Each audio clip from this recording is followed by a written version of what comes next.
question, and because I forgot to leave one for Dr. Culpepper to give you while I was away, this one will be worth double points.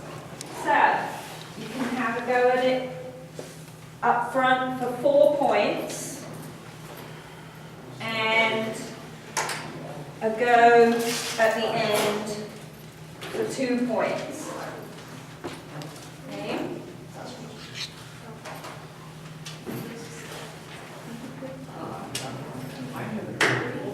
Oh yeah, you're not even discussing it, right? What do people ask me questions about?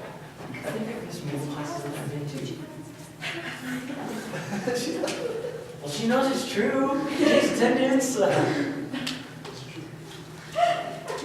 class is different from last. All right, so, question is, what type of grip does a beginner typically use on a tennis racket? Right? Does it beginner use on a tennis racket? Sorry? Can you repeat the question? What type of grip does a beginner typically use on a tennis racket?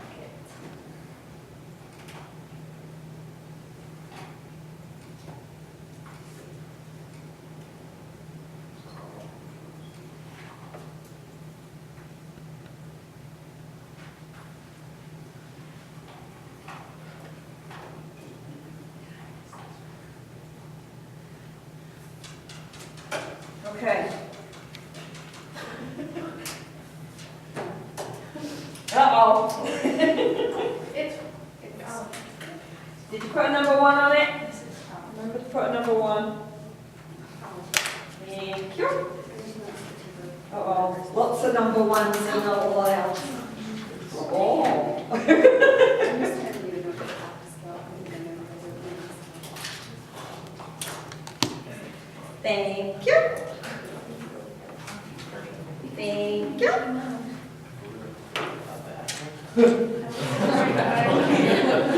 A for effort.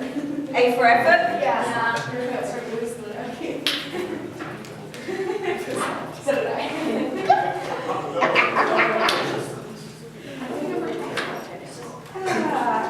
All right. Well, we're going to find out. Beginners. Right, that's true. I was beginner, how would I hold it? Probably like this. That's probably wrong, right? Now, open, I don't know. Under, put your fingers where where this way, are they going this way? Yeah, all right. That was quite good, actually. All right, so, I don't know. because of Miss Wednesday, because of the water break, I'm going to have to skip through some of the skills in this chapter, okay? So please make sure that you go back and look at the skills that we're speaking over in detail when you're studying, all right? Just because we missed them in class doesn't mean that we're not going to need them for the exam, and I just don't want to get behind. We don't have a lot of time in the second half of the semester to catch up something. So I may have enough time to shift the exam one day later. We'll see how we do today and the first day back on spring break. All right? So we're looking at chapter 8. We looked at locomotor skills. Dr. Culpepper finished that chapter 7 off with you while I was gone. So, and hopefully you've looked at some of the videos and spent some time looking at observation plans and analysis for the chapter 6 and 7 type skills. Right, so chapter 8, we're looking at ballistic skills, and then when we get back from spring break, we'll be looking at manipulative skills, so things like catching. All right. So Ballistic skills are object control skills where we are applying a force to something, right? So throwing, kicking, punting, striking of any kind, right, all fit under this heading here. Okay. And the reason that some textbooks want to group certain object control skills together under this subcategory is because when you're applying force to an object, it means that the mechanical principles are somewhat similar amongst those skills. So it gives us,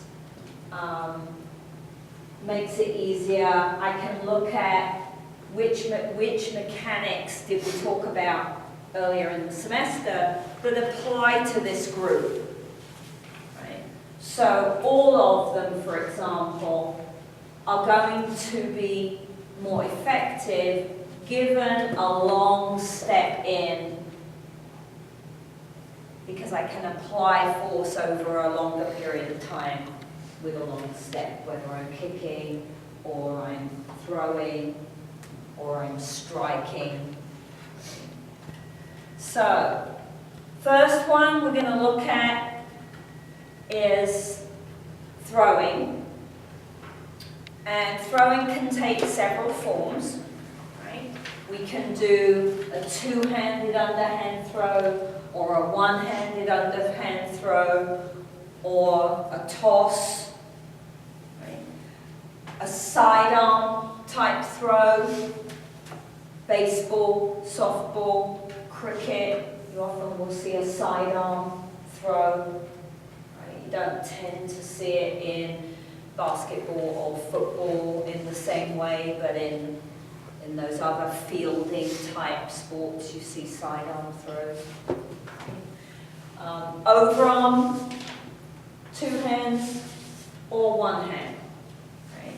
So we're going to concentrate on a one-handed overarm throw because that's the most typical one that you see in sport. Although we do have instances where we have a two-arm. Soccer uses a two-arm throw in from the side. Rugby doesn't. Rugby uses a one-arm throw in from the side. What else? We'll see a one-arm under. Often in soccer, goalie will use a one-arm under to throw the ball back out. We've got a windmill pitch in softball, but more often we see one-arm overhand type throws. Right? There's a lot of research on a one-arm overhand throw because there's a lot of people who do research who like football and baseball. So they research a skill that they enjoy watching. It's also, throwing is technically a very complicated skill. It's got lots of parts to it that make it very efficient. And so it's an interesting skill to study for people because there's lots of things to look at. All right? So there's tons and tons of research, really good research out there on throwing, the development of throwing, the mechanics of throwing. Okay? Throwing for distance, throwing for velocity. So if we want to gauge throwing skill, right, if I want to judge someone's skill at throwing, then I've got different types of assessments that I have as options. Right? I could use a product type assessment where I'm looking at the outcome, how accurate was the throw, how far was the throw, how fast was the throw. Okay. Or I can look at assessment tools that give me a process measure. So I'm looking at the quality of the movement pattern rather than the outcome. Right? So product versus process. And our process measures are more interested in looking at developmental sequences and identifying the quality or what can we change within the movement pattern to improve the skill. Right? They've got pros and cons. Right? One of the disadvantages with a product measure is that you may have individuals who are equally skilled, but the outcome is not the same because one of them is stronger than the other. So if you think back to our biomechanics, if I'm stronger, I can apply more force to the ball, and therefore the ball is going to go further. So if what I'm measuring is distance, I could have two people whose technique is very similar and they're similarly skilled, but one of them will score higher just because they're stronger. Right? So there are some disadvantages to using a product measure. If I want to look at ball velocity as a measure of skill, that involves some highly technical, sophisticated equipment, which is expensive. Right? So product measures have their place, but they're not as useful to me as a teacher often, right? Because I can't just say, throw the ball further and expect the skill to get better. Right? I have to be able to give more useful feedback than that, and to give more useful feedback, I would have to assess something other than the distance. Right? So I'm not a big fan of product measures, but I'm not very competitive, so this doesn't interest me very much. Right? But that's a personal bias. There's a place for product measures, particularly if you're in competitive sport. Right? But if I'm teaching, if I'm a PE teacher, if I'm a parent, and often if I'm a coach, this doesn't always help me, and this might give me more information. Right? So you just got to think about when and where are they appropriate to use. So if we look at early overarm throwing, when we looked at our MSU chart when you're using your TGMD, what we often see with people who are not very experienced with throwing is something that is mostly arm, right? They don't use a lot of trunk rotation, they don't take a very big step, if any step, right? Often at the end, at some point the elbow's up rather than forward, right? So the elbow's kind of in the wrong place to apply the most force to the ball. And they don't use a lot of shoulder or a lot of back or trunk rotation. It's all arm action. All right? So those are typical things that we see with people who don't throw well.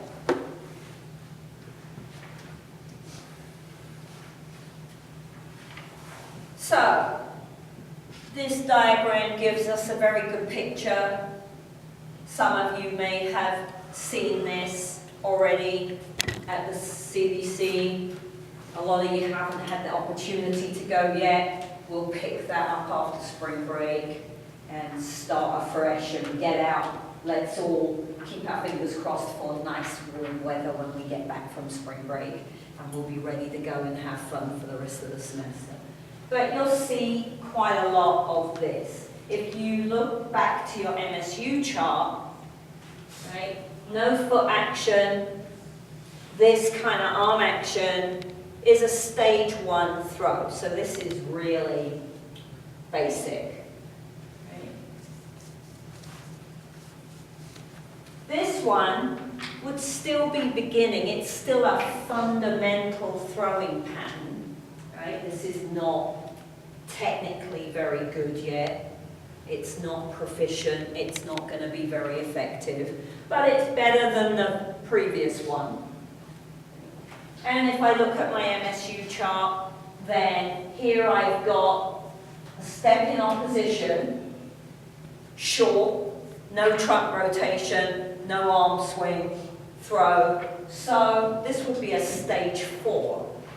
And in throwing we have 5 stages. The 5th stage of fundamental throwing, we see a little bit of a backswing, which might cause a little bit of rotation. Right? But it's still beginning throwing, it's fundamental throwing, it's not a sports skill or a leisure skill yet. Right? If I throw like this, then probably I'm not going to choose to do a leisure activity that involves throwing, because this is not going to get me very far.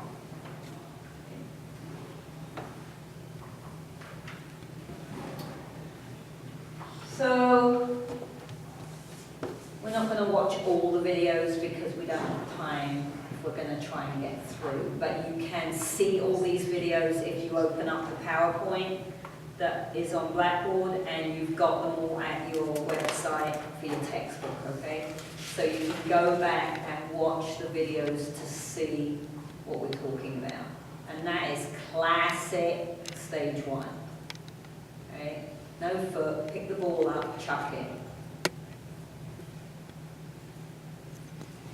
Okay.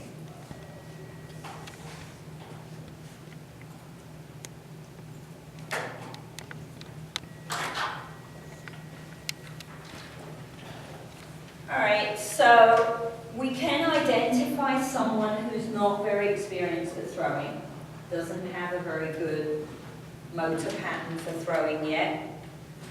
What do we want to look for when we're looking at someone who's a lot more effective at throwing? Right? What are we going to see with a proficient thrower? So we're going to see some weight shift with someone who's really starting to get good at throwing, because if I shift back and time shifting forwards, I can put my body action into the ball as well.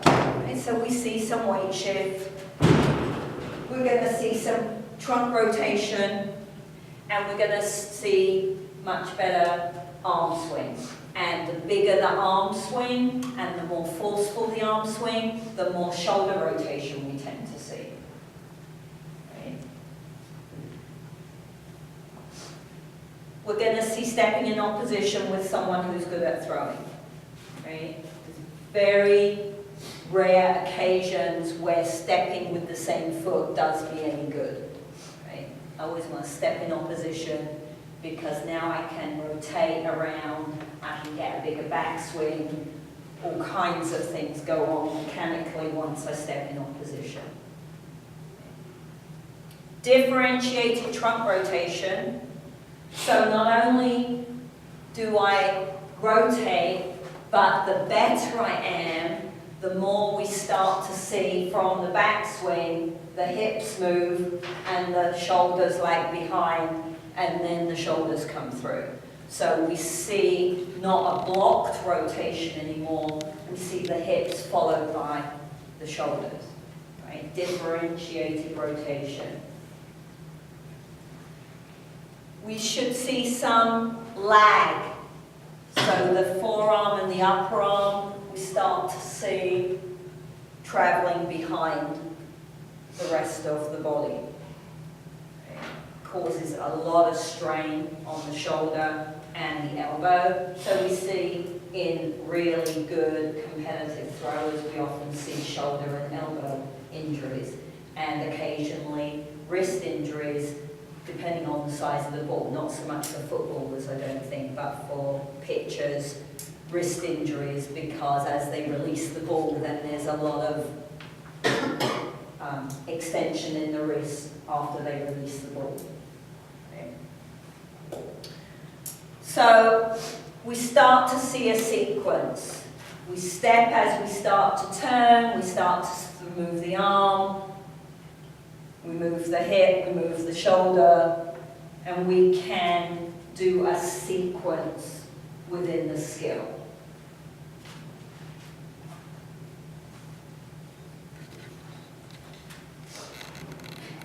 I'm so excited they picked a girl for this.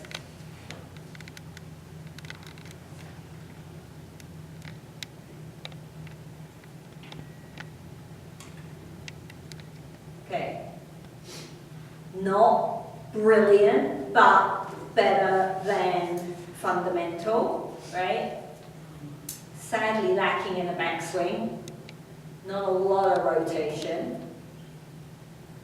But not bad, I hate to say it, for a girl. Right? I know, it's sad. Don't laugh at me, but it's true. Right? Those of you that throw really well, girls, are very, very unusual. Wait till you see me throw on the playground, you're going to pee yourself laughing. I am terrible at throwing. Right, so what you want to look at then, when you're looking at the chapter here, is the difference between our total body approach, our MSU chart, our TGMD. When we are using those assessment tools, we are looking at the skill as a whole.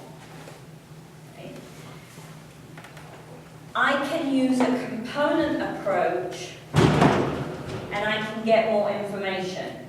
Now, it's more time consuming to do a component approach. So if I'm a PE teacher, it may not be the best use of my time. But if I'm a coach, then typically component approach is going to give you much more information to fine-tune a skill. So if you look at page 161,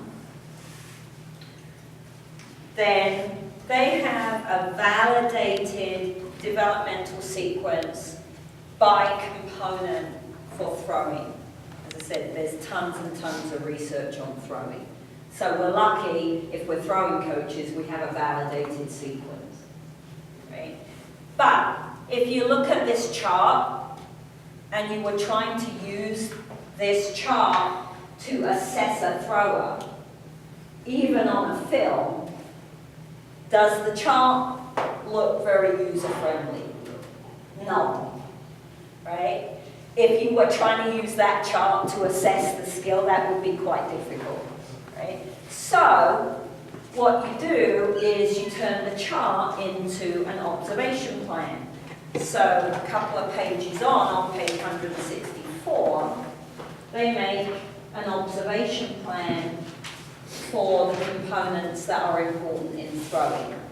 And as I said, throwing is technically a very complicated skill. I think the people who research throwing like to make it even more complicated. They managed to come up with 5 different components. All right? Most observation plans are not going to break a skill down into 5 components. Depends upon the skill, right? What's mechanically going on. But what we have now is an observation plan that asks me a yes/no question, just like we did for the locomotor skill, that I can very easily check off yes or no, I did see that. Right? Makes it much easier to use, and it's developmentally appropriate, and it's a good way to assess a skill. Right? So, if I look at the observation plan for trunk action, then my first question is, are there rotary movement? So is there any moving of the trunk, or is the trunk straight forward in the direction of the throw? Yes or no, right? Easy question. Especially if you filmed it, it's easy to say, does the trunk move? Right? So if there's no trunk action, if nothing happens and the trunk faces the target, then you've got a stage 1, step 1 level trunk action. If you say yes, the trunk moves, well that's good, but that doesn't tell me everything I need to know, because a blocked rotation isn't as effective as differentiated rotation. Rotation isn't enough. So the next question has to identify blocked rotation, right? So does the lower trunk, do the hips rotate, yes or no? If the hips don't rotate separately and it's a no, then the whole body is rotating at the same time. Blocked rotation, step 2.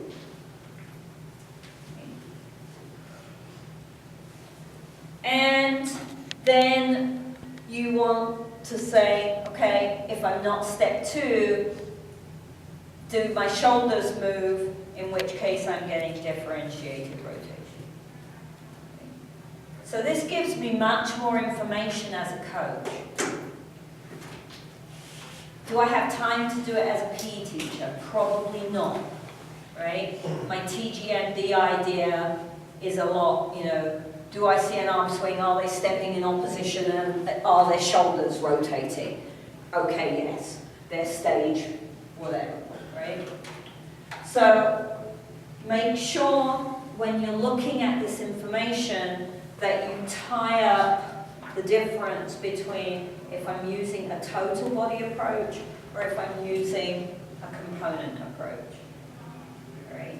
Because when I do the component approach, really what I'm doing is a stages of development, but just for that component, right? So it's like a MSU chart just for the trunk or just for the feet. Right? Does that make sense?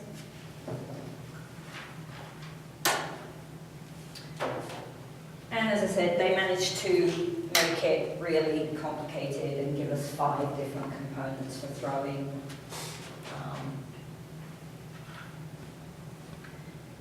When you use this approach, then the important thing to pay attention to is that what we don't see is I'm going to be stage 1 for all the components.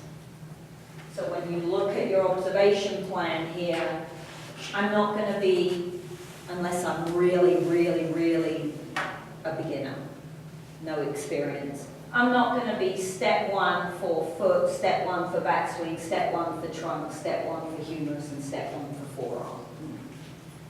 Right?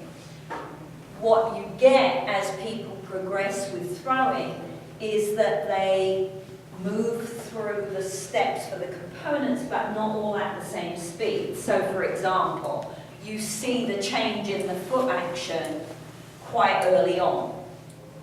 So their score on a component approach for foot action might go up to 3 or 4, when their score on their arm action is still a 1. Okay. Does that make sense? So we don't move through the steps in a component, in a sequence approach at the same time. And the one that you concentrate on as the teacher or the coach is the component you would expect to see change. So you've got to decide, all right, if I've got a beginner thrower who's not moving their feet yet, am I going to try to teach them about arm lag? Arm lag is an important component in throwing, apparently. I don't do it, right? But for a good thrower. So, but that's not the component that I would concentrate on as the teacher. I would concentrate on stepping in opposition first. So then I wouldn't get any score change in the humerus lag, because that's not what I was teaching. Not everybody, as we know, gets to the highest level for every component. Okay? So you may never get 4, 4, 4, 4, 4 all the way across the components for throwing for someone. And we still still see, unfortunately, quite large gaps in girls throwing. Okay. Generally, girls stop around the intermediate stage of throwing.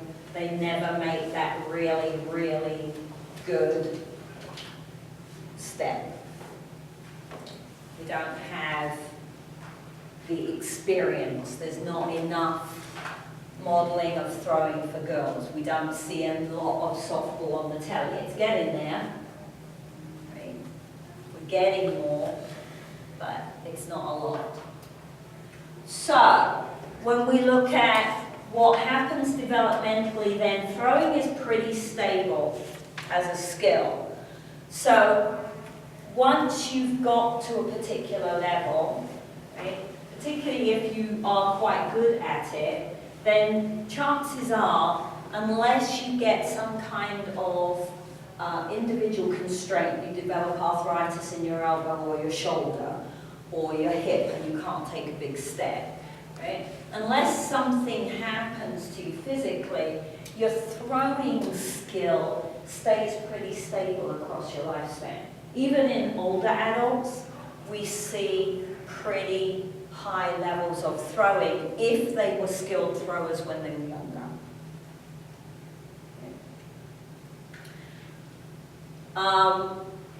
Ball velocities do drop down, but they're pretty good because the mechanics of the skill are good.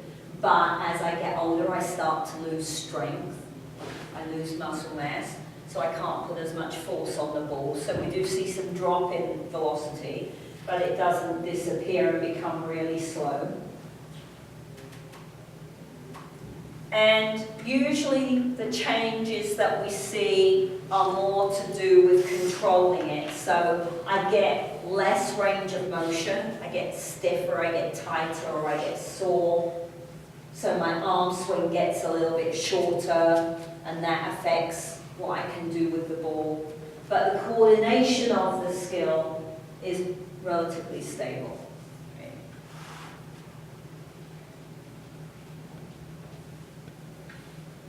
Now, when we look at all the validated information on throwing, all these developmental sequences, these component approaches, even our MSU chart and our TGMD are based upon throwing for distance, throwing for force, not throwing for accuracy. So, if you change the task, right, think of our triangle.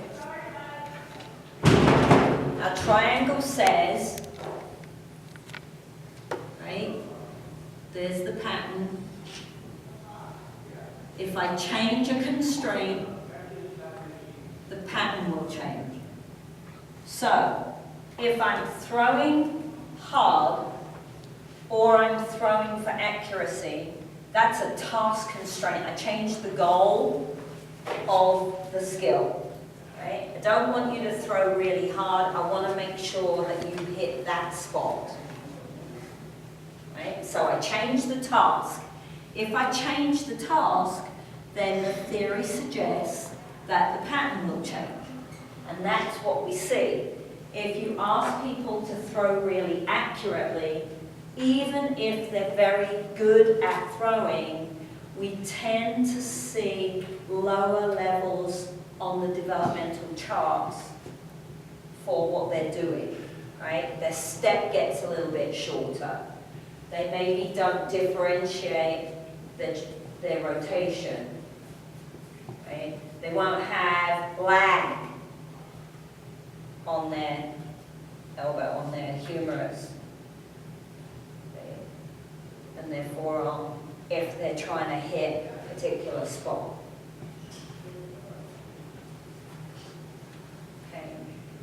So generally what happens is, if as the coach or the teacher, I change the task and say you have to hit that spot, I'm going to see something that's less effective. Now in sport, there aren't very many occasions when we need either just force or just accuracy. Okay. Don't think we count darts as a sport, so we'll cut darts out. Right? When we throw a ball in football, we want to throw it as hard as possible, but generally we're not just chucking it anywhere, we're trying to throw it somewhere specific.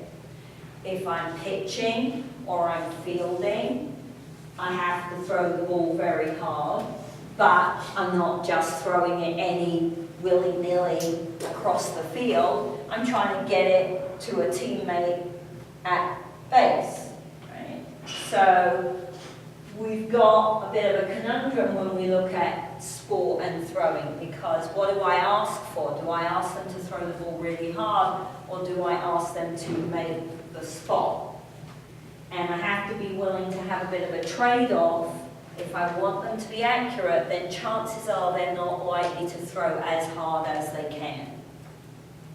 So then the training kind of kink is, how do I get them to throw harder to that spot? What practices do I do to help them do that, right? So the greater the distance, the less change we see in the throw.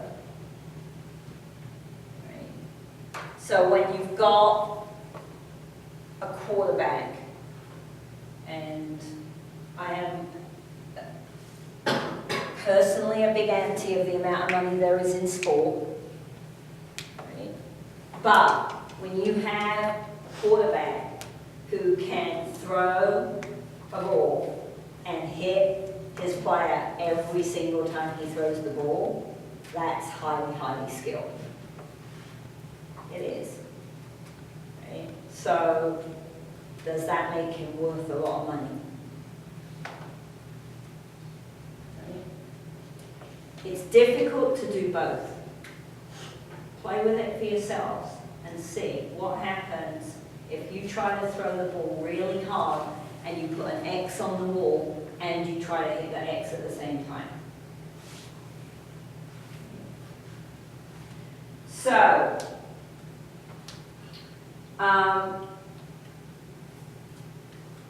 you can look at these while we're studying and ask questions in the review. I'm going to skip kicking, right? Because kicking is very similar to throwing, but with a foot instead of a hand. Okay? When you're watching the video, this is very interesting. Right? Watch him run or not run. Very interesting. All right, so kicking, very similar technique to throwing. I need lag, I need a long step into the ball. Right?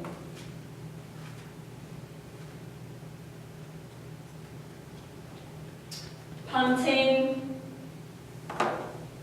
that's a new bit of film, very cute.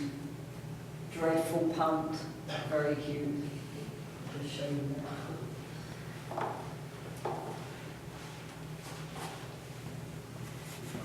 This was quite interesting actually, because I've never tried punting really with the girls.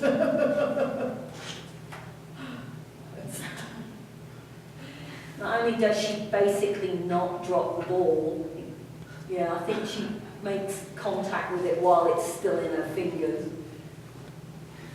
Yeah, it's terrible. Hunting's tricky.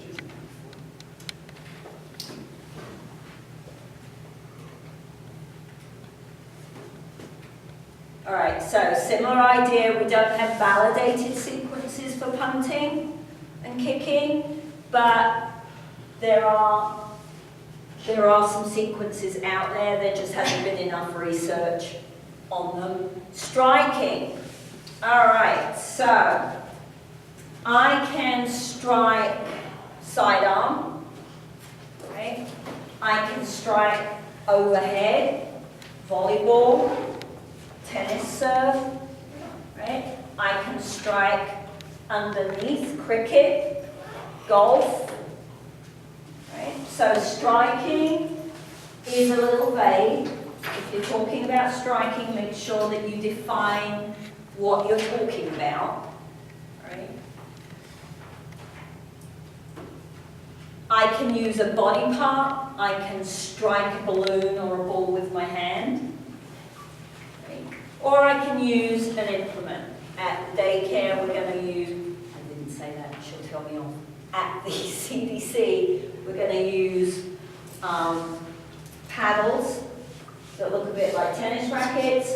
We've got baseball bats that are nice and soft and padded so they can't smack each other around the head and do too much damage, right? So we've got lots of options. But the principles are basically the same no matter what we're doing. So, chopping motion looks very similar to the beginning of throwing, right? Give them a paddle, and what they do is chop down. Whether you hang the ball from a string, whether you sit the ball on a cone, they chop down on the ball, right? If you've got someone that's behaving in that way, then tossing the ball at them is generally not going to achieve very much. Unless you're really good at timing the toss so it hits the paddle, they're not going to hit the ball, right? Typically we don't see a step, we don't see very much going on with the trunk. Then we see a sidearm swipe at the ball, very similar to our closing the door, slamming the door with throwing.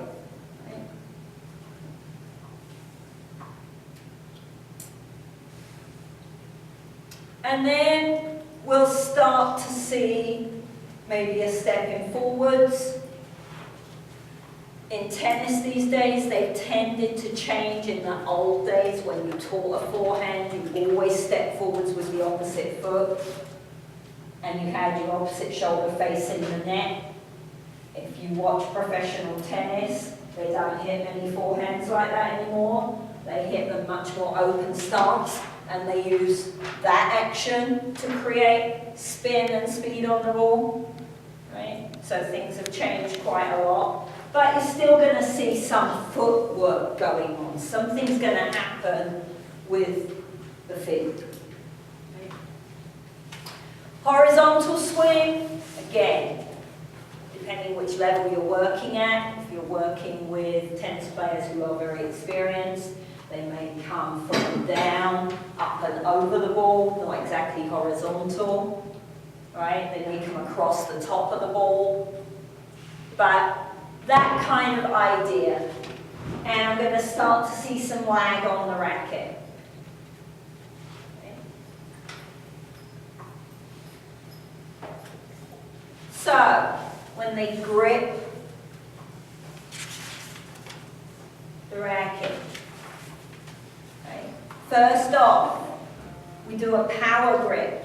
So, when you give someone a racket, what they do, we're just going to pretend that this is a racket. There we go, perfect. All right, so when you give a beginner a racket, they do that, right?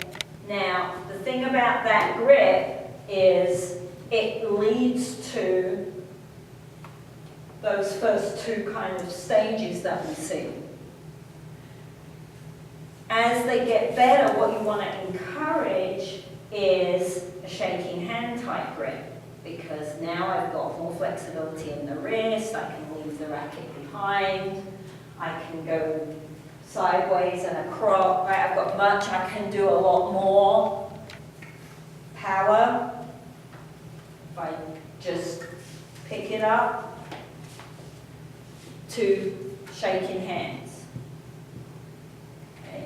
And then you'll see different versions of shaking hands. Further around the racket, further back, Western grip, European grip. Right. So, depending on the level that you're working with, just a plain shaking hands may change. That's not necessarily the end point. Right? There's always development. Just keep the big picture is we see development of skills. Right? They don't stay the same. The more experienced I get, the more effective the pattern is going to be to create the shot that I want. Okay? We don't stop changing things just because we're adults.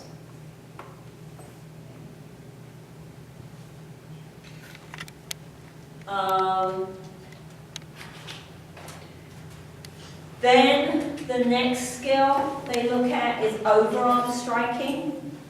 All right.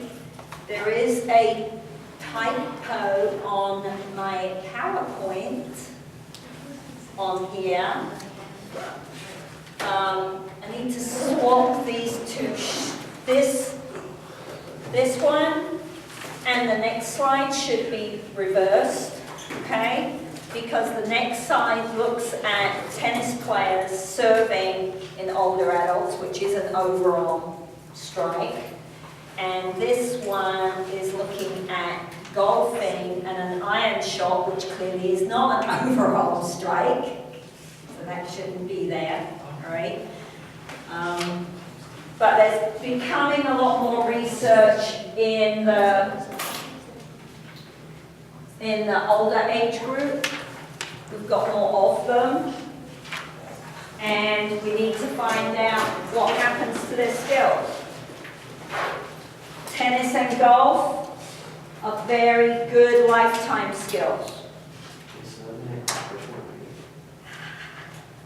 I don't know, I didn't actually read it. You laughed at it.